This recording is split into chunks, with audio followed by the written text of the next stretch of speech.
Hey, this is Michael Emery. Thanks for tuning into the Slow Baja. This podcast is powered by Tequila Fortaleza, handmade in small batches and hands down my favorite tequila. You know, I've long said it.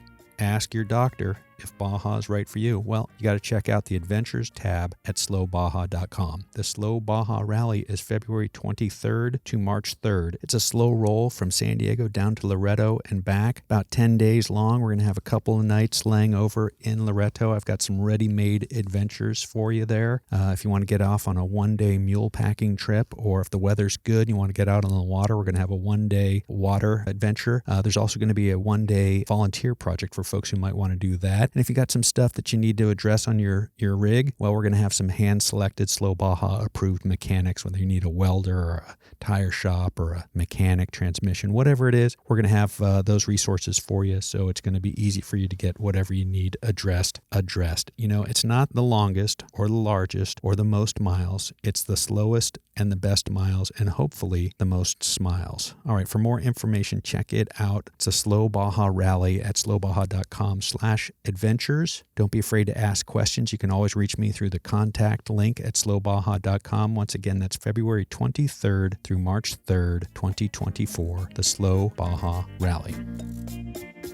You know, I'm a minimalist when it comes to Baja travel, but the one thing I don't leave home without is a good old paper map. My favorite is the beautiful, and I mean beautiful, Baja Road and Recreation Atlas by Benchmark Maps. It's an oversized 72-page book. It's jammed with details. It brings the peninsula's rugged terrain into clear focus. Get yours at benchmarkmaps.com. In fact, get two. One for your trip planning at home and one for your Baja rig. And while you're at benchmarkmaps.com, you got to check out all their other atlases. I think they're up to 17 now, including British Columbia. They've got folding maps. They've got digital maps. They've got giant wall maps. My favorite, and I've got it up on my wall right here at Slow Baja HQ, is the 30-inch by 46-inch Baja wall map. It's so great to just look at one thing, see the entire peninsula there. I love it. Benchmarkmaps.com, Slow Baja approved. Well, hello. My heaping dose of gratitude goes out to the sponsors of the Slow Baja Vintage Expedition. I could not do this amazing adventure without these folks, and so I'd like to just say thanks, a hearty thanks to Baja Bound Insurance, Tequila Fortaleza, Shield Man USA, the best dang seats in the whole darn world. So great to get into Slow Baja and sit down on those Shield Mans. I wish Shield Man made seats for everything, everywhere. Benchmark Maps. Everybody's going to get a benchmark map on this trip. I can't wait. Nomad Wheels, thanks for rolling on those Nomad Wheels, attracting a lot of attention down here in Ensenada this week, getting a lot of thumbs up. Cerveceria Transpeninsular, thank you. And Glue Tread. You know, it's a great product. I'm not big on stuff, but everybody should have a Glue Tread tire patch kit if they're going to Baja. All right, end of story on that. Today's show is with Antonio from Campo Archelon. It's a show that was recorded quite a while ago, back in February when I was on my Baja XL recording trip. And Antonio's really got a lovely story. His father is a turtle researcher who brought a lot of understanding to the world of turtles and educated an awful lot of people there. And Campo Archelon is a really interesting spot in Bahía de Los Ángeles. So without further ado, let's get on to Antonio in Campo Archelon. It's Slow Baja. We're in Bahía de Los Ángeles at the beautiful Campo Archelon.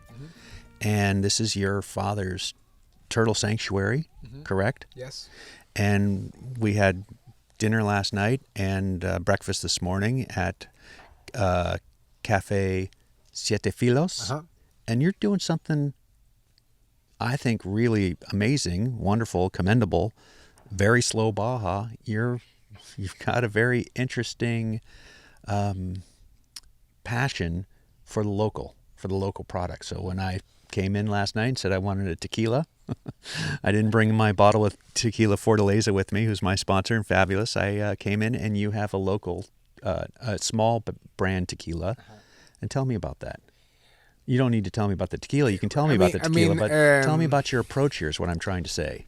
Well, in Siete Filos Cafe, first of all, I'm a fan of coffee. It's something that when I moved from Ensenada to Bahía, it's something that I miss, no? A good espresso, good coffee. And Well, in Baja, specifically in Ensenada, there's really good products. No, you can have.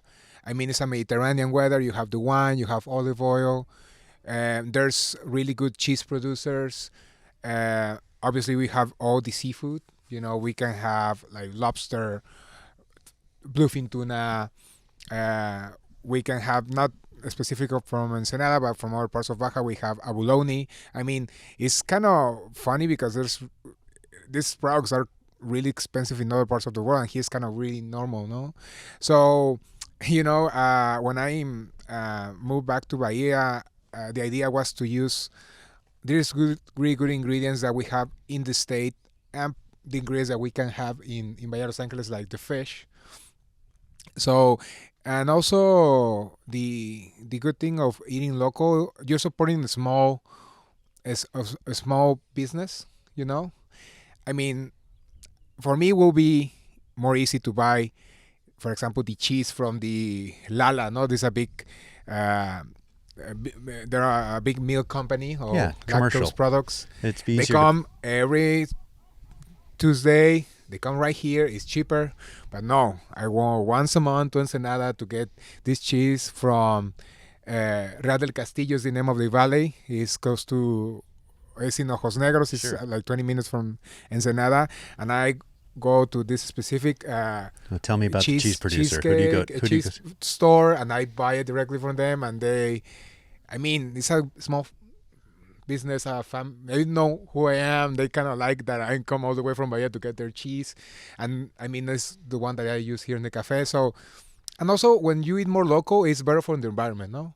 When you eat more local products, less transportation, less CO2 in the atmosphere. I mean, and also it's good, no? It's not like I'm using something because it's only local. No, because it's really good. It's really tasty. So, Café Siete Filos is in the end is really simple preparations, but all the ingredients are fresh and local, and that's in the end that's why it's tasty, no? Because it's and local. Large. They're large portions. Yeah, I eat a lot, so I want to be generous, no? And I'm gonna interject for just a second here. I hope Slow Baja listeners are gonna come to Bahía de Los Ángeles, stay at Campo Archelon, camp or rent a casita or what have you, and eat at this fabulous cafe. But share a plate, please. Share a plate. I had your suggestion last night. I had the smoked fish quesadilla.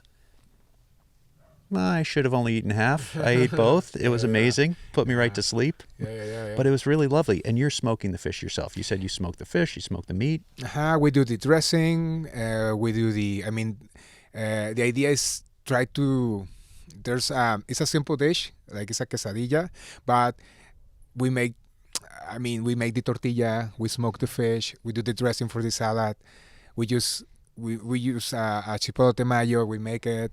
I mean, it's like we do a lot of things before, so when we finish the dish, in the end the preparation is easy, but how to get that ingredients, like that's the process before, that's the one that is interesting, no? Yeah, so you say it's a simple dish, but it's simple yet sophisticated. So somebody's caught the fish. You've smoked the fish in-house. You've made the tortilla. I mean, this is what I'm getting to. You've driven to Ensenada to get the cheese that you've hand-selected and have a relationship. That's surprise, so here's what we're talking about, and that's what I'm saying. It really is, it's different. You're doing something, it's a cut above. You're doing something. I'm so excited to finally be here because I wanted to be here on my previous trips, and you've been sold out. So I've stayed at the house down the beach. But just driving in, you've got the signs: reduce, reuse, recycle. You can say it in Spanish for me.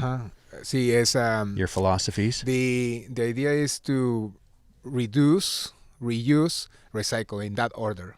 No. Yeah. Well, that was my dad idea. That was like that kind of marketing, advertising. When you're coming here, are you already telling you that it's a place that we care about the garbage that we produce? We care about the nature. We care about enjoy the silence. You know, it's kind of all this message that when you enter to Campo Archelon, you understand like what is our idea of a place, no? Yeah, and tell me about your dad. Okay, yeah. Tell me well, about the my turtles dad, and how this place really yeah, started. my dad, he was from Mexico City and he moved to Ensenada to study oceanography. And one time he met some people from Bahia, some fishermen. They buy him and he just fell in love of the place. You know, as a being from Mexico City, like there, he was from Coyoacan. It's a really traditional neighborhood in Mexico City. You know, have a lot of nature there. The big, most natural thing is some squirrel in the forest.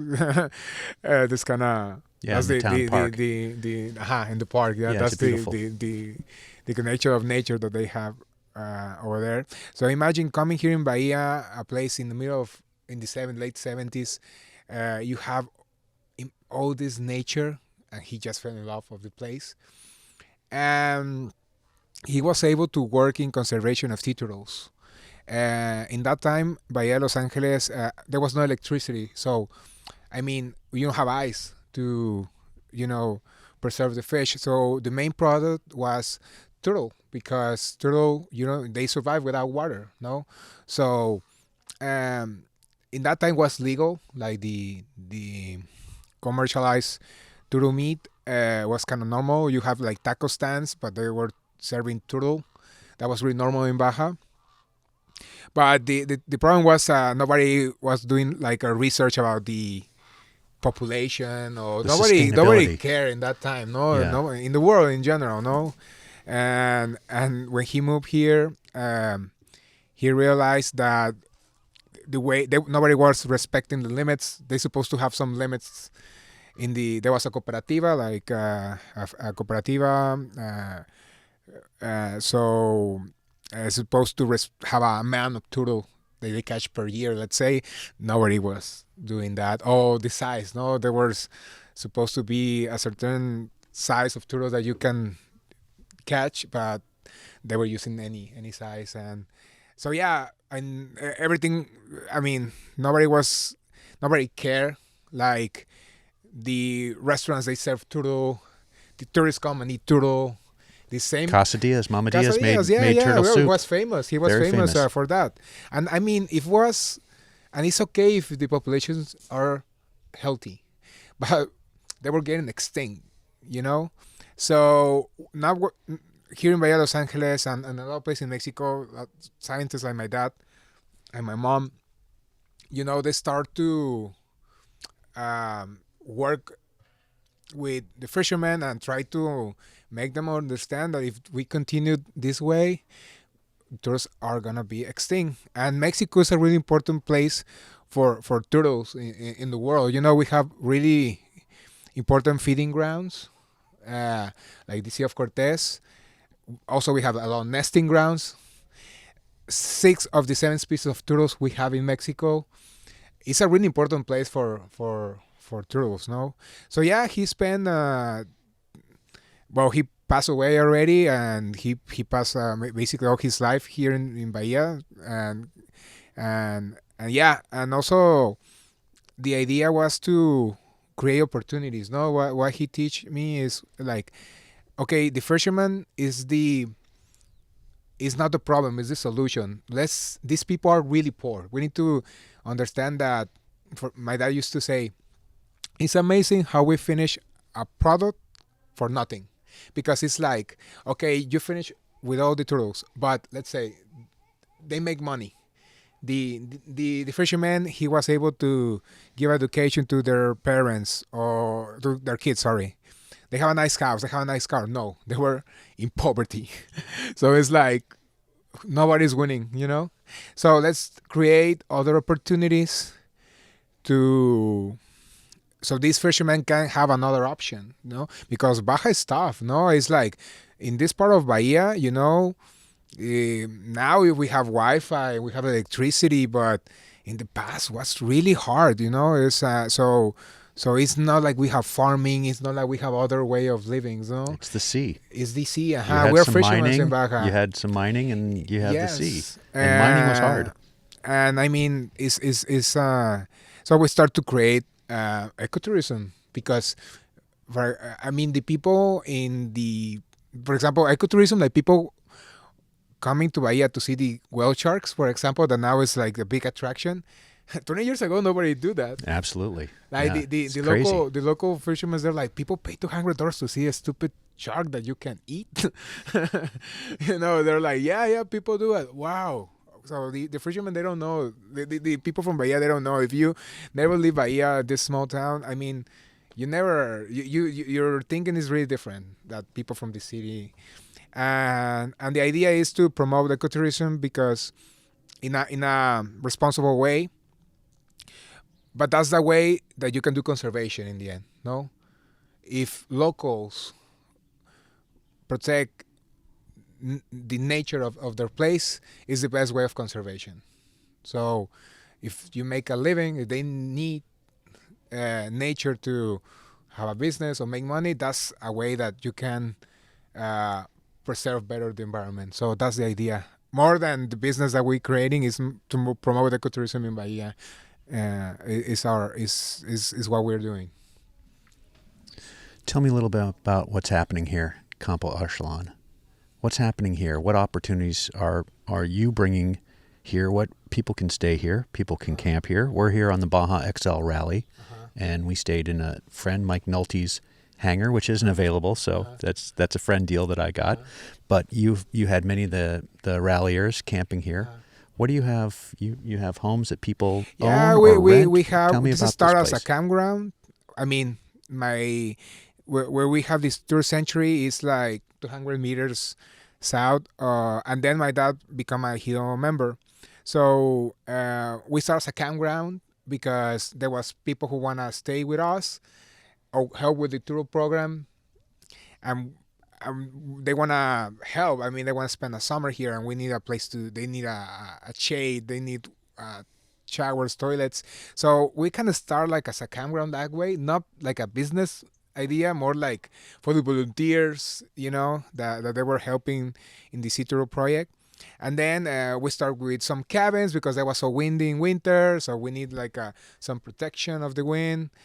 And yeah, and like when my dad retired in 2006, we see that people were coming after he was retired and the project of the city road was finished. People were still coming, and we like see that this opportunity in doing rental. So yeah, we have cabins, we have palapas for camping, we have just the campground, and I mean we have cabins with internet and air conditioning, and to a small palapa, simple palapa, so you can have a little bit of. We want to preserve the idea of a campground too, no? So it's the idea in Campo Archelon is you're gonna be outside, not in your room, no? I mean, it's gonna be in the necessary comfort that you need, but the idea is that you're gonna be outside, no? And walk me through the seasons. What happens here in the winter, the spring, the summer, the fall? Why do people come to this place? Well, we have different kind of Or tourism. why should people come to this place? Well, yeah. Well, to be honest, we're really happy, and we have tourists all year round. No, I mean it's funny because Bahia is a destination is really far away. It's really nice that people plan their trip to come to Bahia. They send me a message, Antonio, when you are available, because we to be honest, we're really lucky, and we have. Is you need to reserve with time. No, you've been booked whenever I wanted to come. So and we are really small too, no, but people, for example, they make their plan depending of the available what's available. But we have different kind of tourism. I mean, we have right now in winter we have. For example, people who are going to see the gray whales in Guerrero Negro and we're in their way, so they stay here. Or lots of van life people from Canada or from cold weather. Cold places, yeah. Then we're going to have Semana Santa. It's going to be mostly Mexican families, mostly families from the state, from Mexicali, Ensenada, Tijuana. And then we have off-road Nora in May. And that is a really... windy. It's really windy, but it's nice to have these off-road people because they don't care. They care about the race. So it's funny because it's the worst winds in the year, and this when probably most people are in Bahia. And then a lot of sport fishing. Lots of sport fishing in Bahia. And summer whale sharks from June to October. And winter, Christmas. I mean, it's really, also we want to keep we can maybe sometimes higher the prices, but we want to keep it also in a way that we have Mexicans too, no? I mean, the month that I make more money is in July when it's more hot and it's like 80% Mexicans. No, so I mean it's and also it's I want to keep it like touristy, but still for don't become too touristy, no, like help everybody, no. Yeah, it's beautiful and it's rugged and it really feels like Baja, and it looks to me like some people have personal homes here that they're renting from your family or from the Ejido. I don't know how it my works neighbors, here. but no. Well, I have some friends who my dad saw some lots before, but my neighbor mostly he do that. My neighbor Campo Archelon, he rent lots and people. So it's live in their Daggett's RVs. this way, yeah. Town is this way, Yeah. and here, let's get back to your offerings. What's the best way for people to be in touch with you? If they Or wanna we're in come and social stay? media. We're in Facebook. Instagram. Even we have TikTok. TikTok, you making TikTok videos? Yeah, the new generations, and There's also a new our generation. webpage. Yeah. All right, so tell me about those addresses. They'll be in the show notes, of course, but Well, if you Google Campo Archelon, Yeah, Bahía, Los Ángeles, you're gonna find us. And there's a web page. You can make a reservation through the web page or to social media too. Yeah. so can I ask you? I hear you're a famed winner of a contest in making hamburgers. Oh Do yeah. I have that right? Toro. Out of toro, the fish that nobody wants to eat. No, yeah. It's like I always curious about try to. I mean, I really care about the sustainable side of food. No, it's like it's because my dad was a environmentalist, so I have this way of thinking. But I went to winemaking school and culinary school, so I have this before I was a winemaker. So I have this idea of the ingredient of local, organic, but also important for environment. And the problem in sometimes in the fish industry is a lot of waste. So there's a lot of good animals that nobody want because they have a different. I mean, they're not Texture, flavor, look, yeah. what have you, yeah. So we have this fish here because toro. I don't know if they call it a skipjack. I don't know if it's the right one, but it's like a fish that is the meat is super bloody. Yeah. No. And there are a lot, and every time they're really strong predators. They're crazy predators. They go super close to sometimes you see how the small fish are getting out of the water. Yeah, and you see whole schools of them chasing the fish around. And you see the toros. No, they're chasing all the way to the shore. No, it's crazy, and they're big fish, and nobody care about this fish because the meat is really hard. Is there a market for that? And some people catch them and throw it away or use it for baits. So it's when I moved here and I'm like, well, we can do this. So I try to smoke it. I try to do the different preparations, and I say I'm gonna make a hamburger because it's like Perfect. It's dark. You see the meat and you never thought that's a fish. So I always I have this idea to make a hamburger with that, and I mean it's not like the most tasty hamburger of the world, but if I don't tell you, you're gonna eat it and you're gonna for sure it's better than some burger fast food. But I mean you make the hamburger, you put a lot of different spices because it's really strong flavor.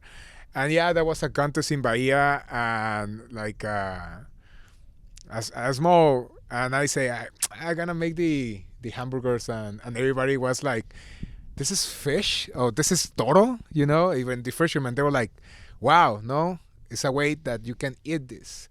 And yeah, I mean, I make like, they give me like 1,000 pesos. That was really good for that cost. But the idea is to try to use other ingredients, other products, to balance, because everybody want gelato, everybody want tuna, but there's a lot of good fish, and we need to balance, the food chain too, So yeah, sometimes when somebody catch they're big, but sometimes in my friends who are fishermen, they catch a toro, I make hamburgers, and yeah, it's I mean, you put a lot of bacon too, so it's, it's tasty, You put enough bacon on anything, it's good, right? It's good, yeah. Maybe you need to try. Everybody try skipjack or do a hamburger, and it will be nice. It's the best way to eat it. Yeah, maybe Friday night Toro hamburgers is a specialty of the house. Yeah. What else do you do? You say you're a trained winemaker. Yes, and you're a chef. I used to more a winemaker. I know I went to culinary school, but I was more a winemaker. Yeah. Can you talk a little bit about the Bahía and what's happened there? And it's crazy now. No, huh? Yes. I mean, I couple hundred winemakers there now. Yeah, it's an industry that is growing. It's an industry that is changing the face of Mexico. Like, in Mexico sometimes we have a really bad reputation. I mean, so it's like when you say I'm going wine tasting in Mexico, it's like what? And it's kind of really, you never think about that, but actually, there's really good wines, there's really good producers. It's I mean, now El Valle Guadalupe, I think they have like, there was like the last year was the San Pellegrino 50 best from Latin America, and I think I was like 3 restaurants from Ensenada to in the Guadalupe Valley. Yeah. I mean, Fauna got a nice award there. Yes, and Animalon and Manzanilla, I think, was there too, and yeah, and that I mean, was kind of the same like Bahía, like 20 years ago, San Antonio Las Minas, Francisco Cargo was super far away and was not developed, and now it's like super expensive, and the problem is it's growing a little bit a lot of people think it's growing the wrong direction. And it's a good example for Bahía for me, because who never knows when somebody, I mean, if you have an airport in Guerrero Negro, international airport, Bahía change, Mm-hmm. If the accessibility. That's the main thing here. It's so far away, and bad roads bring good people, And I used to say that the winemakers in the past used to say that, that you go to Guadalupe Valley and terrible roads. They used to have the worst roads. But it's amazing how people arrive to the wineries, and how a wine tasting. That's kind of the adventure too, So, I mean, still Guadalupe Valley, a place that is like my other home, my other side of my life. And I know everybody there, and I still go often to buy wine for the cafe, but yeah, it's a really cool place. So I find it hard to fathom and to process. Yeah, I find it hard to fathom and process how to make sense with a couple hundred wineries. It's like Napa or Sonoma now. There's so many. Name 2 or 3, and then we've got to head down the road. So we're going to let you go, and we're going to get on our way. But name 2 places, 3 places that you really like there, or the wines that you like, or that you're buying. It's depends. If you have kids or you have dogs, and the experience that you want. But I'm gonna say the places that I work, that I'm really fortunate to work there. I would say Las Nubes Winery is a really nice winery. Also, the view is amazing. Say it again, the name, Las please. Nubes. Las Nubes. That's the cloud in Spanish. Yeah. The other one that I recommend, that I work also there, is Viñas de Garza, with Amado Garza, the Garza family. Really good wine, beautiful winery.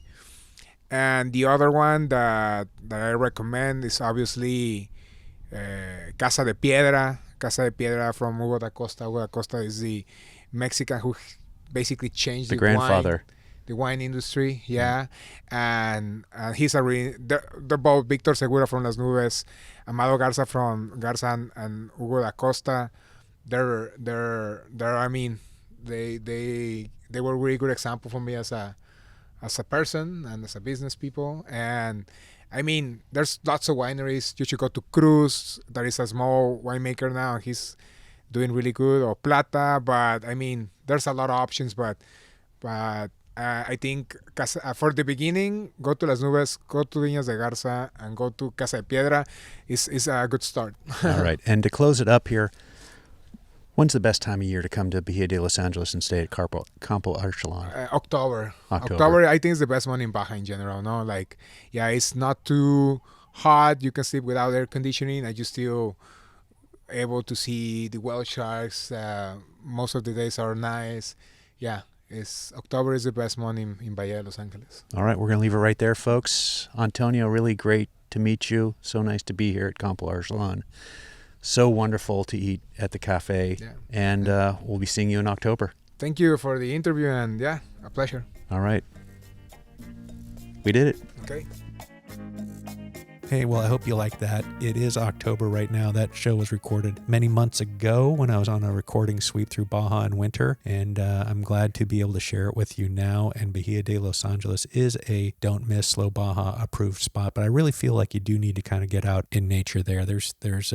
It just gets more and more beautiful the further out you go and the more time you're spending in nature there. Campo Archelon is a great place to start. Slow Baja approved. Café Siete Filos, fabulous food. All right, well, if you like what I'm doing, if you like getting to know these people, seeing this stuff in person, sitting there next to me, well, you got to support the show. You got to drop a taco in the tank if you got some tacos in your pocket. You can do that through the donate link. And while you're on slowbaja.com, click on that donate link. Of course, you should check out the Slow Baja shop. We've got some hats in. We've got some new shirts, new black shirts, new logo on the front, small, and we've got the small logo on the front and the big logo on the back. Good-looking black shirt, new hats in. So get them while you can. Holidays are right around the corner. I'm sure I'm going to be sold out by then and probably not be able to afford a replen, so get them now, folks. All right, if you don't have tacos in your pocket, and I understand I often don't have tacos in my pocket, do drop a 5-star review at Apple or Spotify. Say something nice. Helps people find the show, and that's valuable stuff too. You know, it doesn't cost you anything to be nice. So drop a 5-star review, say something nice about Slow Baja, and I will be back with something fun before you know it. And we're going to go out with the famed words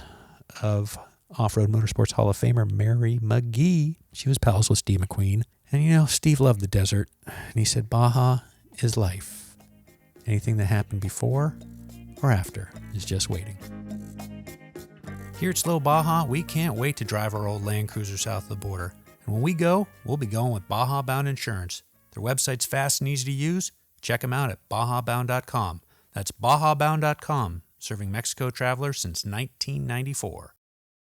Big thanks to my new sponsor, Nomad Wheels. They stepped up and sponsored the Slow Baja Safari class at the Nora Mexican 1000, and I don't know if you've seen the pictures, but Slow Baja is running a set of 501 convoys in utility gray, and they look pretty damn sharp. They were a little shiny, I will admit that. They were a little shiny when I got them installed at Basil's garage just before the Nora Mexican 1000, but after, 3,800 miles of Baja dirt, they look perfect. They really do. NomadWheels.com. That's right. Check them out. Reflecting a minimalist approach to off-road travel. NomadWheels.com.